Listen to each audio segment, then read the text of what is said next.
Francisco Pereira considers himself a lucky man. On Christmas Day last year, a car hit his motorcycle on a busy street in the outskirts of Sao Paulo. One of his legs was gone instantly in the accident, and the other, crushed against the bike engine, could not be saved. Weeks later, doctors had to amputate it as well. It was on last December 25th. I was coming from a family party when a car tried to pass and collided with me head-on. I lost my leg instantly.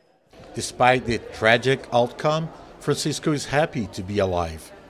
In recent years, thousands of young men like him have lost their lives riding motorcycles in Sao Paulo. Many, like Francisco, were working for food delivery apps.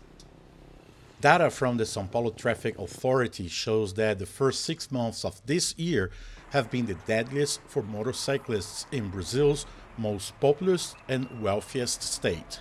On average, almost 7 people died every day riding a motorbike in a state that is home to more than 20% of Brazil's 210 million population. In the last 10 years, almost 20,000 bikers have died in Sao Paulo alone. We are seeing a greater number of drivers entering the delivery system and the traffic system prematurely, as it is a mechanism for generating income and work. On the other hand, we have consumers who are increasingly demanding regarding time.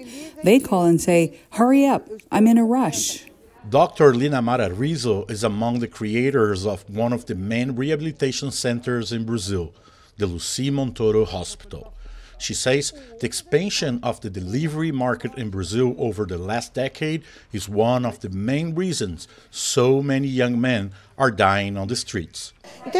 So it is evident that we need to have protections for workers and penalties for companies that do not control the number of deliveries by their drivers. iFood, the leading delivery app in Brazil with gross revenue of $10 billion last year, says there's no data proving a relationship between the increase in biker deaths and the expansion of app delivery services.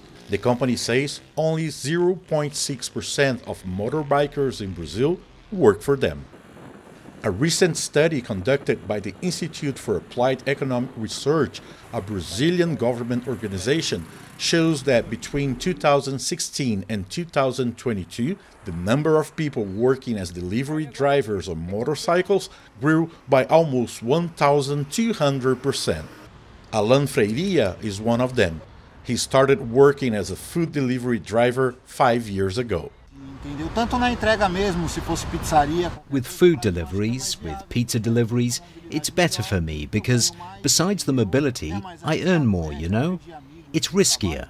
I've already lost friends, had accidents and fallen, but that's life. It's not something I want to do forever. Alan wants to have a more stable and less risky job, but says it's hard to find one that pays the same he makes on the streets delivering food. Ian Boechat, VOA News, São Paulo, Brazil.